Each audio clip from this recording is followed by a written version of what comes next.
Makanya aku secara pribadi aku nggak terlalu suka dengan beberapa orang ketika dia masuk Islam, dia berbicara buruk tentang agamanya yang lalu. Bukan nggak boleh sih, boleh ketika kayak aku juga sama. Aku ketika ditanya kenapa kamu pindah dalam agama Katolik misalnya kepada agama Islam, aku jelasin ini loh yang membuat aku merasa bingung ketika dalam agama Katolik. Tapi aku bukan menjelekkan. Nah, jadi kalau kita mulai menjelekkan orang, itu ada beberapa kemungkinan, dua lah minimal. Satu, dia nggak suka sama kamu. Yang kedua, dia nggak tahu yang benar. Flashback. Maka kita akan sedikit bertanya tentang tujuan hidup ini seperti apa.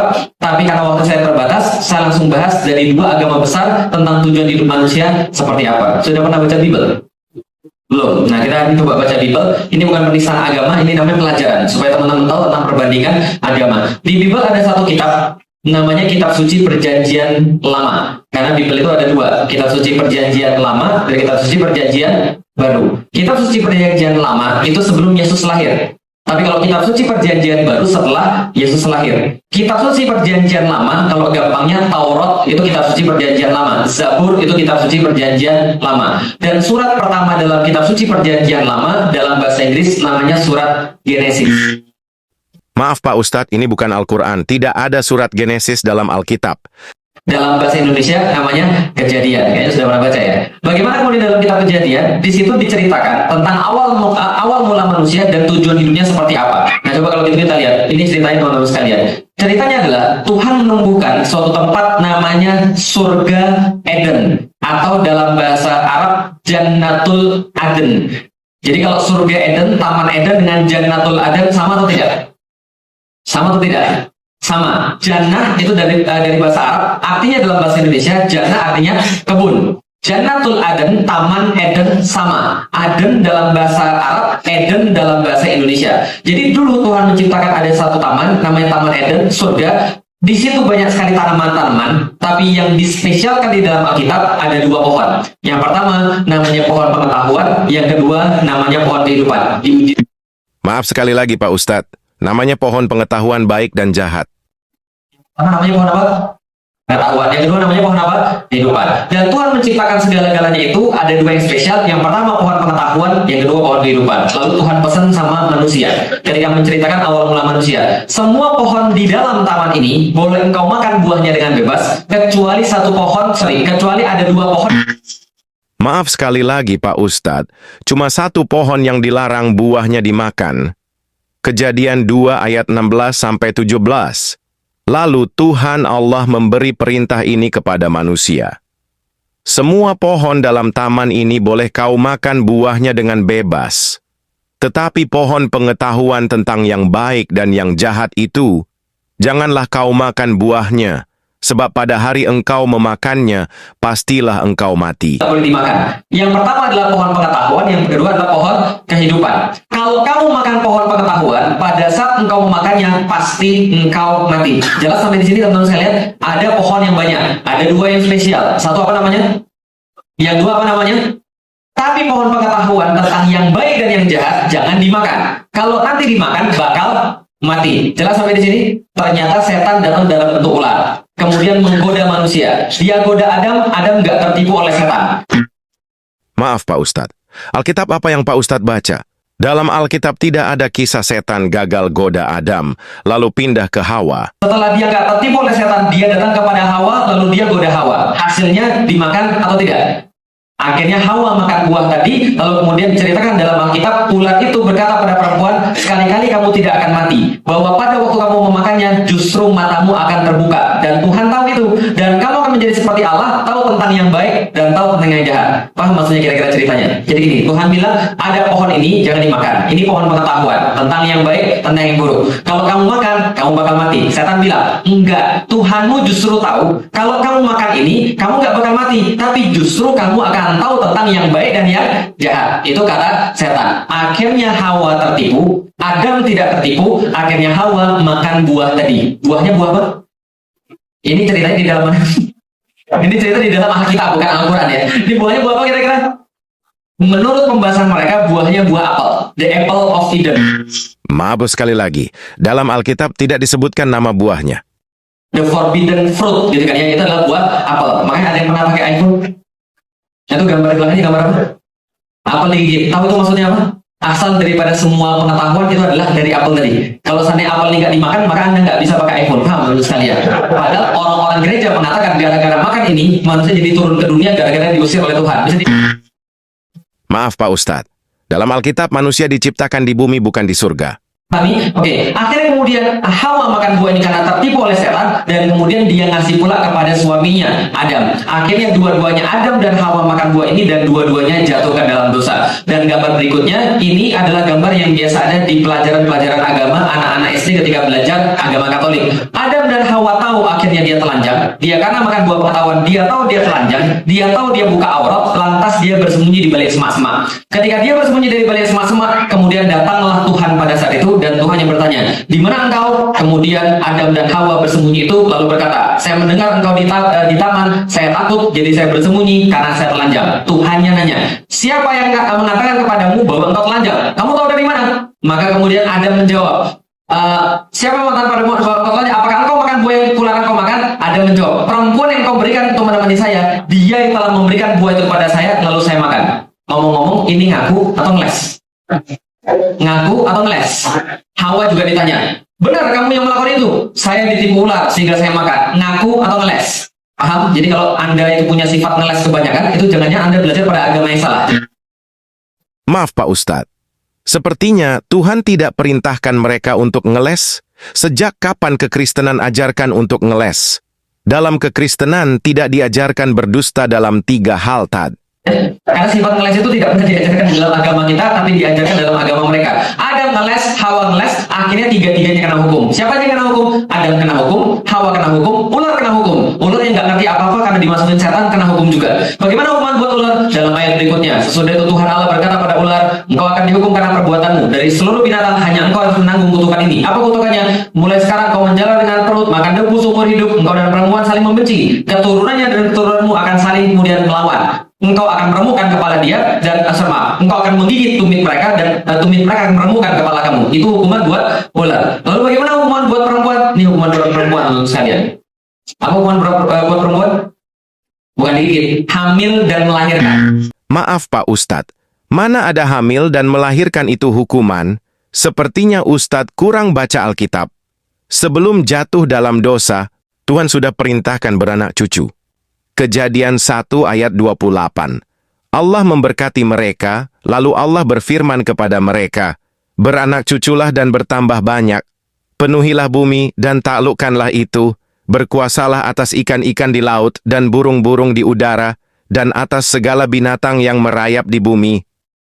Paham ya? Lalu Tuhan mengatakan pada perempuan itu, aku akan menambah kesakitanmu ketika engkau hamil dan pada waktu engkau melahirkan. Tapi meskipun demikian, engkau masih tetap ingin kepada suamimu, birahi pada suamimu. Pertanyaannya, kalau seandainya mereka itu kalau hamil melahirkan adalah sebuah hukuman. Kalau di dalam Islam kira-kira gimana? Hukuman atau bukan? Masya Allah, sangat beda sekali. Di dalam Islam, hamil adalah kemuliaan yang Allah berikan pada seorang wanita. Fitrah pada mereka. Saat mereka mulai merasakan sakit perut pas mau melahirkan, malaikat-malaikat beristighfar. Dosa-dosa mereka kemudian berguguran satu demi satu. Makanya kemudian ketika melahirkan, Masya Allah mereka dapat pahala luar biasa. Walaupun sakit, tapi pahala luar biasa. Gak seperti di agama yang lain, mereka ketika sakit melahirkan, itu justru sebuah hukuman. Jadi harusnya disyukuri, paham teman sekalian. Maka sekitar tahun 1000, ketika kaum muslimin sudah menemukan anestesi, obat penahan rasa sakit, yang bisa menyelamatkan banyak perempuan-perempuan ketika hamil dan melahirkan, maka orang-orang di barat, orang-orang Eropa menolak untuk diimpor obat anestesi ini. Nah, kenapa? Mereka katakan kalau perempuan melahirkan nggak sakit itu bid'ah. Paham teman-teman? Sejarah anestesi, ether, adalah salah satu zat yang banyak digunakan sebagai anestesi dalam dunia kedokteran hingga saat ini. Ether ditemukan seorang ahli kimia berkebangsaan Spanyol, Rainundus Lullius, pada tahun 1275. Lullius menamai ether sweet vitriol. Ether pertama kali disintesis Valerius Cordus, ilmuwan dari Jerman pada tahun 1640. Kemudian seorang ilmuwan bernama W.G. Frobenius mengubah nama sweet vitriol menjadi ether pada tahun 1730. Sebelum penemuan ether, Priestley menemukan gas nitrogen oksida pada tahun 1777 dan berselang 2 tahun dari temuannya itu, Davy menjelaskan kegunaan gas nitrogen oksida dalam menghilangkan rasa sakit. Banyak yang meninggal gara-gara itu. Nah, tapi ngomong tentang rasa sakit, melahirkan sama disunat lebih sakit mana?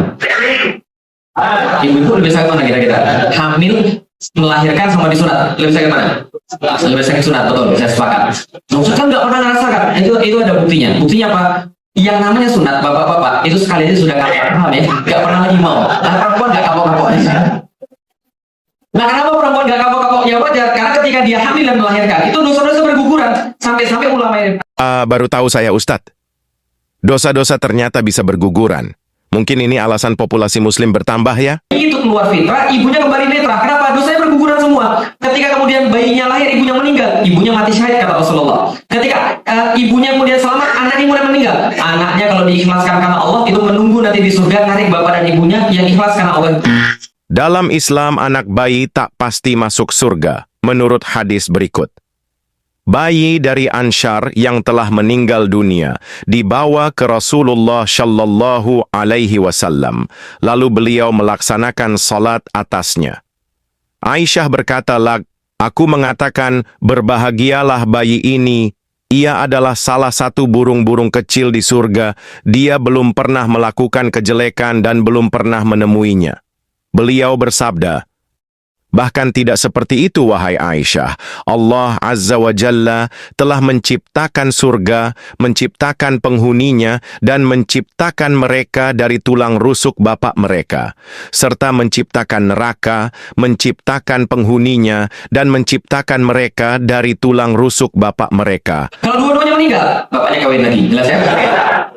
Ini adalah hukuman buat perempuan. Bagaimana hukuman buat laki-laki? Hukuman buat laki-laki seperti yang Anda lakukan sekarang. Kerja keras, cari nafkah sampai dia mati, ini adalah hukuman buat laki-laki. Berarti laki-laki dapat hukuman, perempuan dapat hukuman, ular juga dapat hukuman. Lalu itu apakah masalahnya selesai? Masalah belum selesai. Tuhan lalu kemudian berkata pada seluruh orang-orang yang di surga, berfirmanlah Tuhan Allah, sesungguhnya manusia telah menjadi salah satu seperti kita. Dia tahu tentang yang baik dan dia tahu tentang yang jahat. Maka jangan sampai laki-laki dan perempuan ini mengambil lagi dari buah yang satu lagi. Buah apa? Kehidupan. Kalau dia makan buah daripada buah kehidupan itu, maka dia akan hidup selama-lamanya. Maka Tuhan mengusir dia dari Taman Eden supaya dia mengusahakan tanah dari mana dia diambil, menghalau manusia. Di sebelah timur Taman Eden ditempatkannya beberapa kerub. Tahu kerub, teman-teman sekalian? Bahasa Inggris cherubim. Sebuah malaikat yang kepalanya singa, badannya manusia, membawa pedang menyambar-nyambar yang menjaga di bawah pohon kehidupan. Seperti apa sih kepala singa, badan manusia membawa pedang menyambar-nyambar? Ya kayak lightsaber lah kira-kira gitu ya. Kalau kita lihat lagi. Nah, selesai di situ kita bisa punya kesimpulan. Apa kesimpulannya? Nih, teman-teman sekalian, dalam agama Katolik itu disampaikan bahwa laki-laki dan wanita mereka seperti hidup di dalam tahanan. Kenapa? Karena mereka turun ke dunia itu. Maaf lagi, Tat. Adam dan Hawa sudah di bumi sejak awal. Jangan campur adukkan kisah Quran dan Alkitab. Mereka dalam masa menjalani hukuman diusir oleh Tuhan. Karena Tuhan belum memaafkan mereka, Tuhan kemudian ngamuk pada mereka, maka mereka tidak dikasih pemaafan. Dari situ muncul konsep dosa asal. Musa dalam Islam percaya dosa asal juga loh. Menurut Musa versi Islam, manusia berada di dunia ini akibat dosa Adam. Artinya Musa dalam Islam percaya dosa warisan. Adam dan Musa alaihi salam saling berdebat. Musa berkata, wahai Adam, engkau adalah bapak kami. Engkau telah mengecewakan kami dan mengeluarkan kami dari surga karena dosamu. Adam menjawab, wahai Musa, Allah telah memilihmu dengan kalamnya dan menulis Taurat untukmu dengan tangannya. Apakah kamu mencelaku atas perkara yang telah Allah tentukan terhadapku sebelum menciptakanku 40 tahun? Maka argumentasi Adam mengalahkan Musa, Beliau ulangi hingga 3 kali. Paham, teman sekalian? Dalam agama lain itu, yang bukan agama kita, itu ada konsep dosa asal, dosa waris. Dosa yang diwariskan oleh Adam dan Hawa ketika mereka bersalah di dalam surga, yang kalau mau dihapuskan harus lewat Yesus meninggal di kayu salib. Itu ceritanya mereka. Itu kesimpulan pertama. Kesimpulan kedua, Tuhannya bohong. Paham, teman sekalian? Nah, kenapa Tuhannya bohong? Coba lihat. Surga tadi ada banyak pohon, ada 2 yang spesial. Satu pohon, yang kedua pohon. Tuhan bilang jangan makan buah daripada pohon pengetahuan. Kalau kamu makan buahnya, kamu bakal. Setan bilang, kamu nggak bakal mati. Justru kalau kamu makan, kamu punya pengetahuan sama kayak Tuhan. Pertanyaannya, yang benar Tuhan atau setan? Paham tuh sekali. Mereka makan mati atau tidak?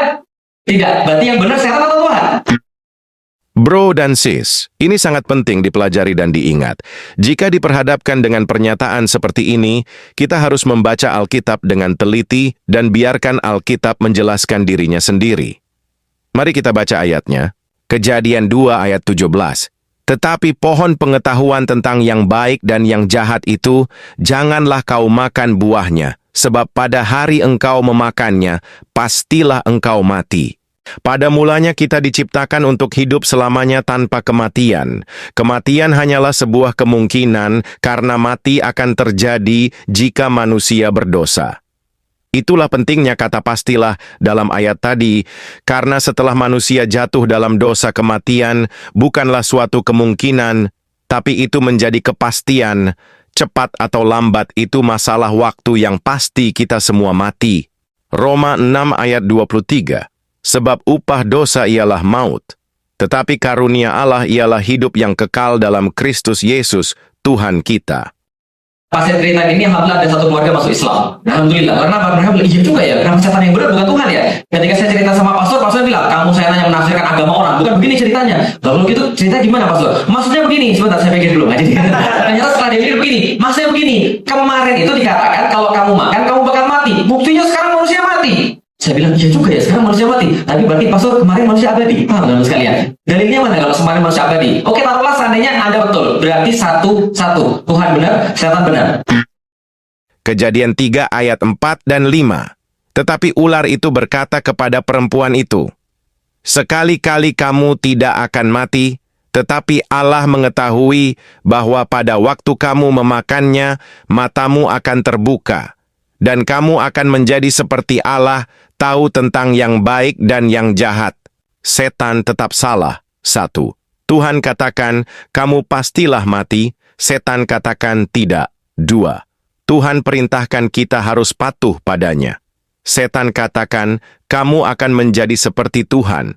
Artinya kamu tak perlu bergantung dengan Tuhan, karena kamulah Tuhannya.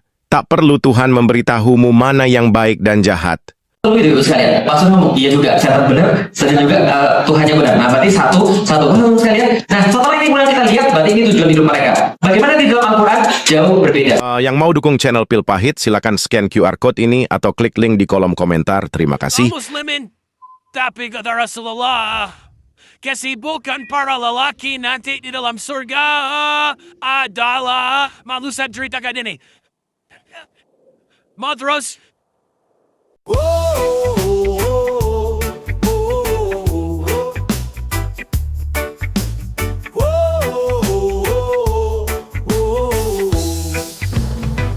Kaum muslimin kata Rasulullah, kesibukan para lelaki nanti di dalam surga adalah memecah perawan istri-istrinya. Mereka perawan terus dapat perawan, istri selesai dia perawan lagi. Yes.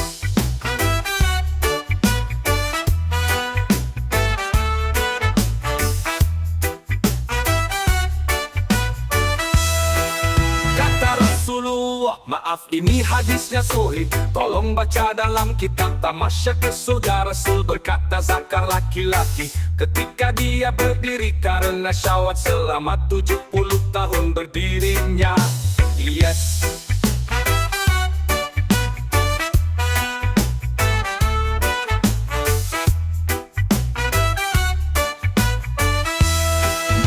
Serius pak, bagusnya ibu-ibu gak ikut dengar ini khusus bapak-bapak.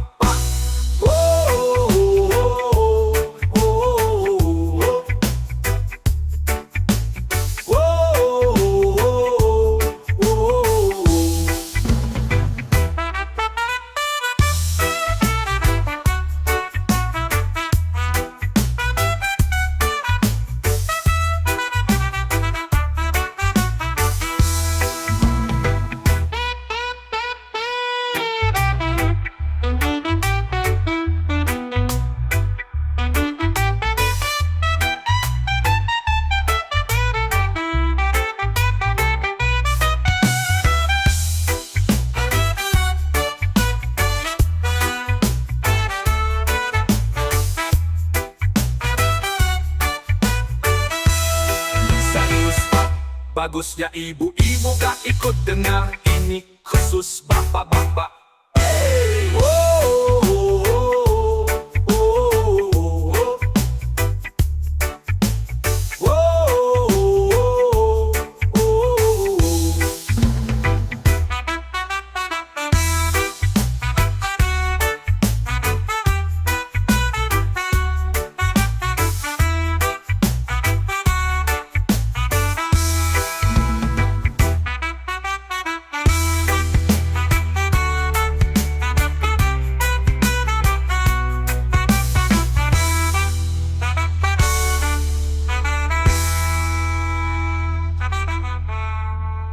Gitmo!